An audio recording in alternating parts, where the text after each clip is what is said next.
പ്രിയപ്പെട്ട കുട്ടികളെ, കഴിഞ്ഞ ദിവസം നമ്മൾ കണ്ടിരുന്നു. അതായത് ഒരു സമചതുരം, ഒരു സ്ക്വയറിൻ്റെ ഡയഗണൽസ് വികരണത്തിൽ കൂടി നമ്മൾ ഒരു വികരണം ബേസ് ആക്കിക്കൊണ്ട് അല്ലെങ്കിൽ വികരണം ഒരു വശമാക്കിക്കൊണ്ട് നമ്മളൊരു സമചതുരം നിർമ്മിച്ചാൽ അത് ആദ്യത്തെ ചതുരത്തിൻ്റെ ഇരട്ടി പരപ്പുള്ള ഒരു സമചതുരമാണ് നമുക്ക് കിട്ടുന്നത്. ഒരു സ്ക്വയറിൻ്റെ ഡയഗണൽസിൽ കൂടി നമ്മളൊരു പുതിയൊരു സ്ക്വയർ കൺസ്ട്രക്ട് ചെയ്താൽ ആ സ്ക്വയറിൻ്റെ ഏരിയ എന്നത് ആദ്യം വരച്ച ചെറിയ സ്ക്വയറിൻ്റെ ഡബിൾ ആയിരിക്കും നമ്മൾ കണ്ടെത്തി. അപ്പോൾ ഇത് സ്ക്വയറിൻ്റെ കേസിലാണ് നമ്മളിപ്പോൾ ചെയ്തത് എങ്കിൽ ഇനി ഒരു റെക്റ്റാങ്കിൾ, രണ്ട് അൺഈക്വൽ സൈഡ്സ് ആയിട്ടുള്ള ഒരു റെക്റ്റാങ്കിൾ, ഈ വശവും ഡിഫറെൻ്റ് ആയിട്ടുള്ള ഒരു ചതുരം എടുത്തിട്ട് അതിൻ്റെ ഡയഗണലിൽ കൂടി വരച്ചാൽ കിട്ടുന്നത്, അല്ലെങ്കിൽ അതിൻ്റെ ഇരട്ടി പരപ്പുള്ള അല്ലെങ്കിൽ അതിൻ്റെ ഡയഗണലിൽ കൂടി വരയ്ക്കുന്ന സമചതുരത്തിൻ്റെ പ്രത്യേകത എന്താണെന്ന് നമുക്കൊന്ന് നോക്കാം. ഞാനിവിടെ ഒരു വശം 4 സെൻറ്റിമീറ്ററും ഒരു വശം 3 സെൻറ്റിമീറ്ററുമായ ഒരു ചതുരം നിർമ്മിച്ചു, ഒരു റെക്റ്റാങ്കിൾ നിർമ്മിച്ചു. നമ്മുടെ ലക്ഷ്യം എന്താണ്? ഇതിൻ്റെ ഈ റെക്റ്റാങ്കിൾ ഡയഗണൽസിൽ കൂടി നമ്മൾ എന്ത് ചെയ്യുന്നു? ഒരു പുതിയൊരു സമചതുരം നിർമ്മിക്കുന്നു. ഈ ഡയഗണൽ ബേസാക്കി നമ്മളൊരു സമചതുരം നിർമ്മിക്കുന്നു.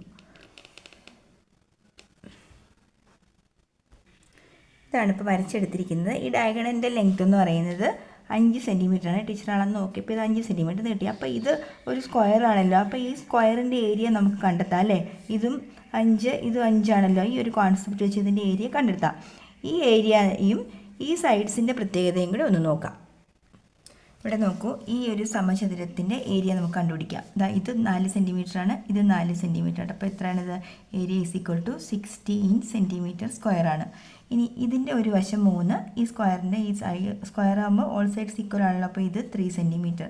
അപ്പോൾ 3 3s 9 സെൻറ്റിമീറ്റർ സ്ക്വയറാണ് ഈ ഒരു ചതുരത്തിൻ്റെ ഏരിയ. നമുക്കിത് രണ്ടും കൂടെ ഒന്ന് ആഡ് ചെയ്ത് നോക്കാം. 16 + 9 എത്ര വരും? 25 സെൻറ്റിമീറ്റർ സ്ക്വയറാണ്. അപ്പോൾ ഈ രണ്ട് സ്ക്വയേഴ്സിൻ്റെ ഏരിയാസ് ആഡ് ചെയ്യുന്ന ആൻസർ എന്ന് പറയുന്നത് 20 സെൻറ്റിമീറ്റർ സ്ക്വയറാണ്. നോക്കൂ, ഇതിൻ്റെ ഏരിയ നോക്കിക്കേ. 5 × 5 എന്താണ്? 5 square, that is 25 centimetre square. അപ്പോൾ ഇതിൽ നിന്ന് നിങ്ങൾക്ക് എന്ത് മനസ്സിലായി? ഒരു റൈറ്റ് ട്രയാങ്കിൾ. ഇത് റൈറ്റ് ട്രയാങ്കിൾ ആണല്ലോ. ഒരു റെക്റ്റാങ്കിൾ ഹാഫ് എടുത്തപ്പോൾ റൈറ്റ് ട്രയാങ്കിൾ കിട്ടി. റൈറ്റ് ട്രയാങ്കിളിൻ്റെ രണ്ട് സൈഡ്സിൻ്റെ സ്ക്വയേഴ്സിൻ്റെ സമ്മായിരിക്കും എന്ത്?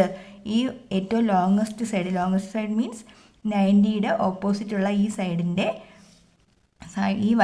ഈ ഒരു വശം ബേസാക്കി നമ്മളൊരു സ്ക്വയർ വരച്ചാൽ അതിൻ്റെ ഏരിയ എന്ന് പറയുന്നത് മറ്റ് രണ്ട് വശങ്ങളിൽ നമ്മൾ വരച്ചെടുത്ത സ്ക്വയറിൻ്റെ ഏരിയയ്ക്ക് തുല്യമായിരിക്കും. ഈ രണ്ട് വശങ്ങളിൽ വരച്ച സമചതുരത്തിൻ്റെ പരപ്പളവിന് തുല്യമായിരിക്കും മൂന്നാമത്തെ വശത്ത് വരച്ച് എടുത്ത സമചതുരത്തിൻ്റെ പരപ്പളവ് എന്ന് പറയുന്നത്. മനസ്സിലായോ? അപ്പോൾ ഇവിടെ നിന്നൊരു അടിസ്ഥാന തത്വം നമുക്ക് പഠിക്കാനുള്ളത്, ഏതൊരു ചതുരത്തിൻ്റെയും വികരണത്തിൽ നമ്മൾ വരച്ചെടുക്കുന്ന ചതുരത്തിൻ്റെ പരപ്പളവ് എന്ന് പറയുന്നത് എന്താണ്? മറ്റ് രണ്ട് വശങ്ങളുടെ പരപ്പളവുകളുടെ തുകയ്ക്ക് തുല്യമായിരിക്കും. ഇവിടെ വരച്ചെടുക്കുന്ന ചതുരത്തിൻ്റെയും പരപ്പുകളുടെ തുകയ്ക്ക് തുല്യമായിരിക്കും.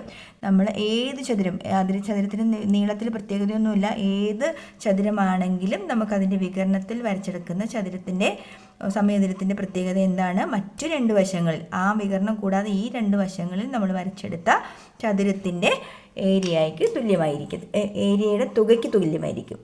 അപ്പോൾ ഇനി നമ്മൾ ചതുരം എന്നുള്ള ഐഡിയ വിട്ടിട്ട് ഒരു മട്ടത്രികോണം, ഏതൊരു മട്ടത്രികോണത്തിൻ്റെയും കർണം, ഇതിനെ നമ്മൾ പാദമെന്നും ഇതിനെ ലംബമെന്നും ഇതിനെ കർണമെന്നുമാണ് വിളിക്കുന്നത് കേട്ടോ. ആ പേര് നിങ്ങൾ ഓർത്തിരുന്നോണം.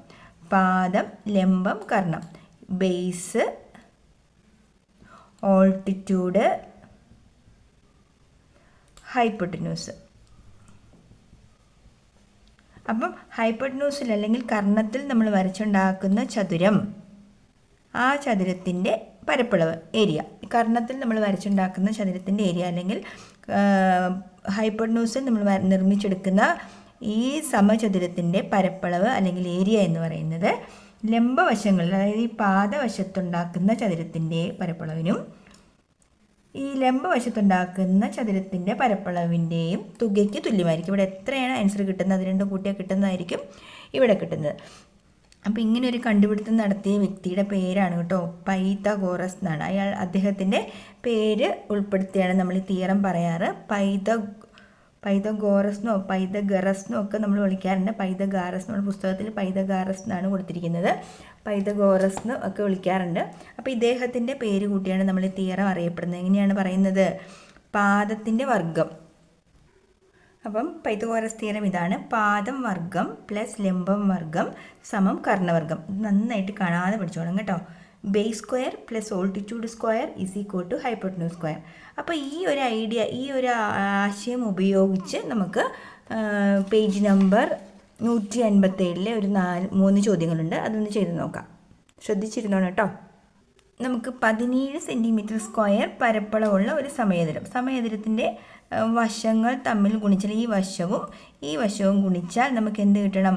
17 സെൻറ്റിമീറ്റർ സ്ക്വയർ പരപ്പളവുള്ള ഒരു സമചതുരം കിട്ടണം. അപ്പോൾ നമ്മൾ പഠിച്ച ഐഡിയ ഉപയോഗിച്ച് എന്ത് ചെയ്യാൻ പറ്റും? അതായത് ഈ രണ്ട് വശങ്ങളിലെ ഉണ്ടാക്കുന്ന ഏരിയയുടെ സമ്മായിരിക്കും എന്ത്? അതായത് ഇത് വികരണമാക്കി വരച്ച് കിട്ടുന്നതാണ് നമുക്ക് കിട്ടേണ്ടത്. അപ്പോൾ അവിടെ നോക്കാം. ഈ 17 ഏത് 2 വർഗ്ഗസംഖ്യകളുടെ തുകയായി വരും എന്നുള്ളത്. അപ്പോൾ നമ്മൾ വർഗ്ഗസംഖ്യകൾ ആദ്യം ഒന്ന് മനസ്സിൽ കൊണ്ടുവരിക. 1, 2, 2, 4, 2 2s are 4, 3 3s are 9, 4 4s are 16, 5 5s are 25. ഇവയാണല്ലോ വർഗ്ഗസംഖ്യകൾ. ഈ വർഗ്ഗസംഖ്യകൾ ആരെയൊക്കെ തമ്മിൽ കൂട്ടിയാൽ 17 കിട്ടും, അല്ലെങ്കിൽ കുറച്ചാൽ കിട്ടുന്നത് അറിയാം. കൂട്ടുന്നത് നമുക്ക് കേസ് നോക്കാം. 16ഉം 1ഉം കൂടി 2 വർഗ്ഗസംഖ്യകളാണല്ലോ. 16ഉം 1ഉം കൂട്ടിയാൽ നമുക്ക് എന്ത് കിട്ടും? 17. അപ്പോൾ 16ൻ്റെ സ്ക്വയർ റൂട്ട് എടുക്കുക. സ്ക്വയർ റൂട്ട് ഓഫ് 16 എന്ന് പറയുന്നത് എത്രയാണ്? 4. അതുപോലെ 1ൻ്റെ സ്ക്വയർ റൂട്ട് ഓഫ് 1 എന്ന് വെച്ചാൽ 1 1s are 1. അപ്പോൾ 1. അപ്പോൾ 4 സെൻറ്റിമീറ്റർ വശമുള്ള ഒരു സമചതുരവും 1 സെൻറ്റിമീറ്റർ വശമുള്ള സമചതുരവും കൂടെ ഏരിയ തമ്മിൽ കൂട്ടിയാൽ കിട്ടുന്ന സമചതുരത്തിൻ്റെ പരപ്പളവാണ് എന്ത്? അല്ലേ? നോക്കൂ. 4 4 16ഉം 1 1s are 1ഉം 16ഉം 1ഉം 17 സെൻറ്റിമീറ്റർ സ്ക്വയർ നമുക്ക് കിട്ടും. അപ്പോൾ എന്ത് ചെയ്യണം? 4 സെൻറ്റിമീറ്റർ വശമുള്ളതും 1 സെൻറ്റിമീറ്റർ വശമുള്ളതുമായ ഒരു ത്രികോണം, നമ്മളൊരു മട്ട ത്രികോണം നിർമ്മിച്ചെടുക്കുക ആദ്യം. ഓക്കെ, ചെറുതാണെങ്കിലും ഞാൻ കറക്റ്റ് 4 തന്നെ ഇവിടെ എടുത്ത് കാണിക്കാം. 4 സെൻറ്റിമീറ്റർ, ഇങ്ങോട്ടേക്ക് 1 സെൻറ്റിമീറ്റർ. 1 സെൻറ്റിമീറ്റർ വളരെ ചെറുതാണ്. ഇനി എന്ത് ചെയ്യുക? ഇതിൻ്റെ വികരണത്തിൽ നമ്മൾ വരച്ചെടുക്കുന്നത്, ഇതൊരു റെക്റ്റാങ്കിൾ ആണെന്ന് കൺസിഡർ ചെയ്താൽ, അല്ലെങ്കിൽ ഒരു ചതുരമാണെന്ന് കൺസിഡർ ചെയ്താൽ നമ്മൾ ഇതിലേക്ക് കൂടെ വരയ്ക്കുന്ന വികരണം എന്നാണിത്. അപ്പോൾ നമ്മളത് ഫുള്ള് വരയ്ക്കാതെ മട്ട ത്രികോണം വരയ്ക്കുന്നു. മട്ട ത്രികോണത്തിൻ്റെ ബേസ് ലെങ്ത്ത് എന്ന് പറയുന്നത് 4 സെൻറ്റിമീറ്ററും ഓൾട്ടിറ്റ്യൂഡ് അല്ലെങ്കിൽ ഹൈറ്റ് എന്ന് പറയുന്നത്, ലംബം എന്ന് പറയുന്നത് 1 സെൻറ്റിമീറ്ററുമാണ്.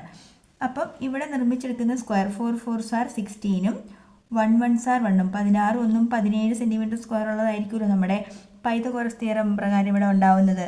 അപ്പോൾ ഇവിടെ നമ്മൾ വരയ്ക്കുന്നത് എന്ത് വരും? 4ൻ്റെ വർഗ്ഗം പ്ലസ് 1ൻ്റെ വർഗ്ഗം, that is equal to 16 + 1, 17 centimetre square area ഉള്ള ഒരു സമചതുരം നമുക്കിവിടെ നിർമ്മിച്ചെടുക്കാം. സമചതുരം നിർമ്മിച്ചെടുക്കാൻ നിങ്ങൾ പ്രൊട്രാക്ടറൊക്കെ ഉപയോഗിക്കണേ. ഇവിടെ നിന്ന് കറക്റ്റ് നമ്മൾ 90 ഡിഗ്രി കണക്കാക്കി ഒരു കുത്തിടുക. അപ്പം കറക്റ്റ് ഈ വികരണം, അതായത് ഹൈപ്പോട്ടന്യൂസിൻ്റെ ലെങ്ത്ത് കണക്കാക്കിയാണ് നമ്മൾ ഇങ്ങോട്ടേക്ക് വരയ്ക്കേണ്ടത്. ഇനി എന്ത് ചെയ്യുക? ഈ പോയിന്റിലേക്ക് ഈ സ്കെയിൽ ഉപയോഗിച്ച് വരയ്ക്കുന്നു. ഇത്ര നീളം മതി. അത് നമ്മൾ ആ പോയിന്റ് അടയാളപ്പെടുത്തിയെടുത്തേക്ക് കൊണ്ട് വരയ്ക്കേണ്ട.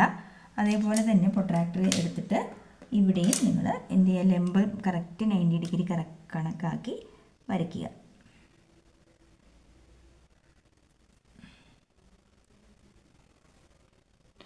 കുട്ടിട്ടതിന് ശേഷം ഈ വികരണത്തിൻ്റെ ലെങ്ത്ത് തന്നെയായിരിക്കണം ഇങ്ങോട്ടേക്ക്, കാരണം നമുക്ക് സമചതുരമാണല്ലോ, സ്ക്വയറല്ലേ ആവശ്യം.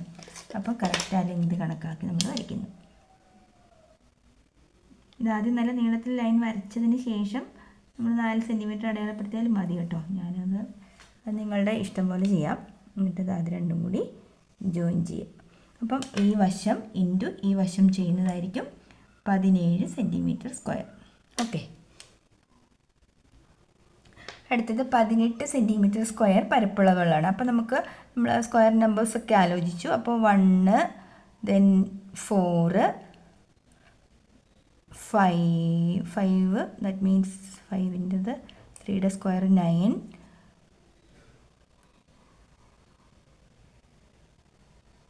4ൻ്റെ സ്ക്വയർ 16, 25 തുടങ്ങിയവയാണല്ലോ. അപ്പോൾ ഏതൊക്കെ തമ്മിൽ ആഡ് ചെയ്താൽ നമുക്ക് 18 കിട്ടുമെന്ന് നമ്മൾ ആലോചിച്ചു. അപ്പോൾ എഗെയിൻ നമുക്ക് വേണമെങ്കിൽ ഇവിടെ 9+9 എടുക്കാമല്ലോ.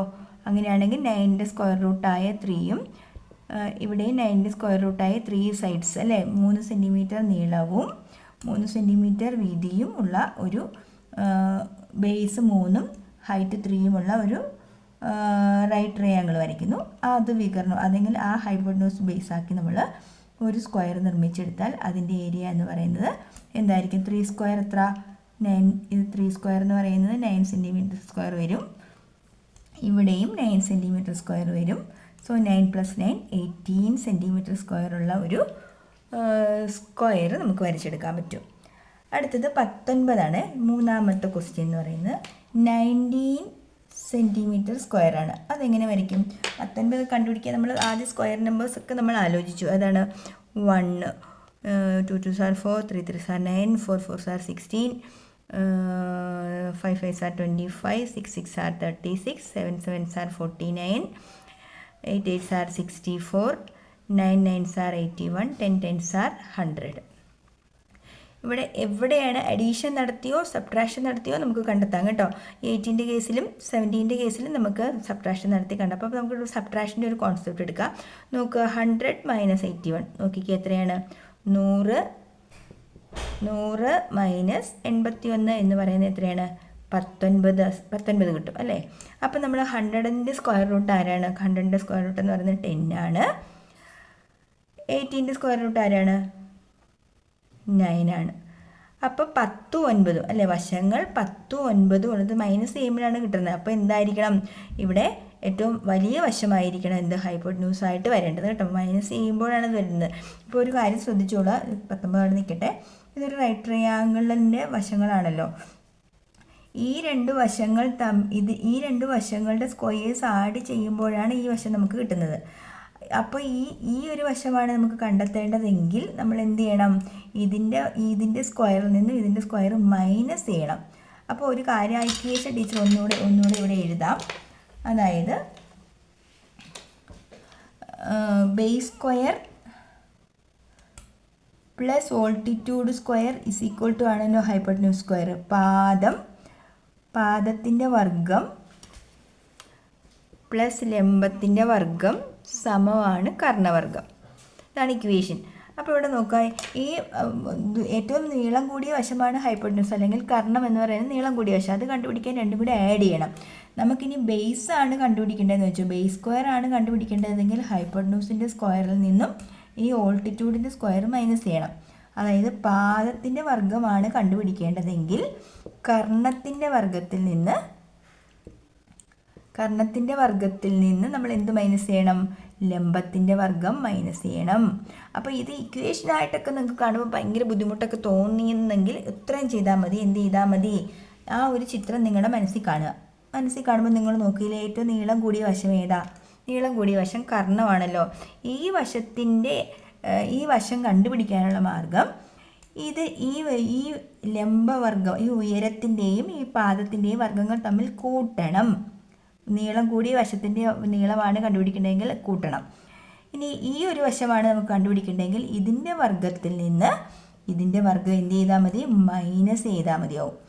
അതേപോലെ തന്നെ ഇവിടെ ആണ് നമുക്ക് കണ്ടുപിടിക്കേണ്ടതെങ്കിൽ ഇതിൻ്റെ വർഗത്തിൽ നിന്ന് ഇതിൻ്റെ വർഗം മൈനസ് ചെയ്യണം. അപ്പോൾ ആ കാര്യം ഓർത്തോളൂ, അത്രേ ഉള്ളൂ. അപ്പോൾ ഇവിടെ നമുക്ക് നോക്കാം, ഇവിടെ 19 സെൻറ്റിമീറ്റർ സ്ക്വയർ നമുക്ക് കണ്ടുപിടിക്കാനുള്ള 19 സെൻറ്റിമീറ്റർ സ്ക്വയർ കണ്ടുപിടിക്കാനുള്ള മാർഗം എന്ന് പറയുന്നത് 10ൻ്റെ സ്ക്വയറിൽ നിന്നും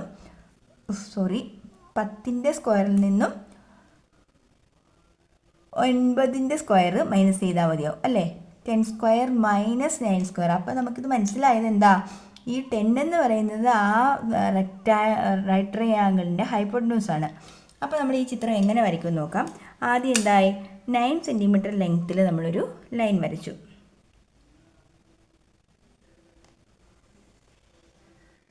കറക്റ്റ് 9 ആണ് ടീച്ചർ വരച്ചിരിക്കുന്നത്. 9 സെൻറ്റിമീറ്റർ നീളത്തിലുള്ള ലൈൻ വരച്ചു. ഇനി നമ്മൾ പ്രൊട്രാക്ടറിൽ എന്ത് ചെയ്യണം? കോമ്പസിൽ എന്ത് ചെയ്യണം? നമ്മൾ 10 സെൻറ്റിമീറ്റർ ലെങ്ത്ത് മെഷർ ചെയ്തെടുക്കുക.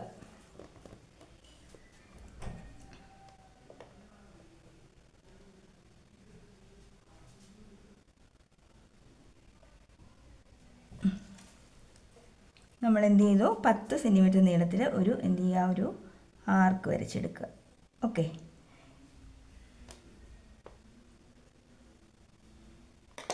ഇനി നമ്മൾ എന്താണ്, ഇതൊരു റൈറ്റ് ട്രയാങ്കിൾ ആണല്ലോ. അപ്പോൾ നമ്മൾ പ്രൊട്രാക്ടർ ഉപയോഗിച്ച് എന്ത് ചെയ്യുക, ഈ ലൈനിൽ എവിടെയെങ്കിലും ടച്ച് ചെയ്യുന്ന രീതിയിൽ ഒരു ലൈൻ സെഗ്മെൻറ്റ് വരച്ചെടുത്താൽ മതിയോ.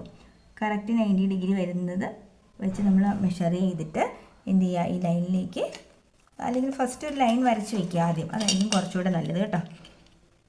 ഫസ്റ്റ് നമ്മളൊരു ലൈൻ വെറുതെ ലംബ ദൂരം വരച്ച് വയ്ക്കുന്നു. ഈ ലൈൻ എവിടെയാണ് ടച്ച് ചെയ്തത്, ഇവിടെ അല്ലേ, ഇവിടെയാണ് ടച്ച് ചെയ്തത്. ആ ലൈൻ കണക്കാക്കി ഇതിലേക്കൂടെ വരച്ചാൽ മതിയോ. അപ്പോൾ ഇതെന്ന് പറയുന്നത് 10 സ്ക്വയറാണ്. അപ്പോൾ 10 square minus 9 square is equal to നമുക്കിവിടെ എന്ത് കിട്ടും, 19 സെൻറ്റിമീറ്റർ ഏരിയ ഉള്ള ഒരു സമചതുരം കിട്ടും. സമചതുരത്തിൻ്റെ ലെങ്ത് കണക്കാക്കണം. ഇതാണ് സമചതുരത്തിൻ്റെ ഒരു വശം.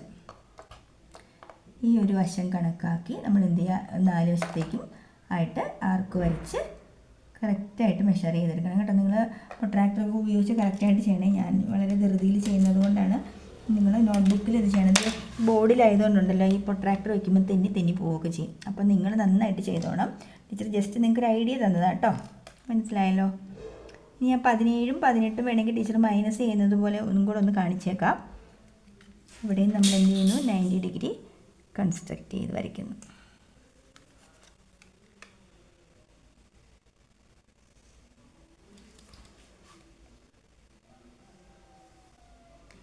ഇതാണ് 19 സെൻറ്റിമീറ്റർ സ്ക്വയർ ഏരിയ ഉള്ള സമചതുരം. ഇതിനെ ഷെയ്ഡ് ചെയ്ത് വൃത്തിയാക്കി ഒക്കെ എടുക്കുക കേട്ടോ.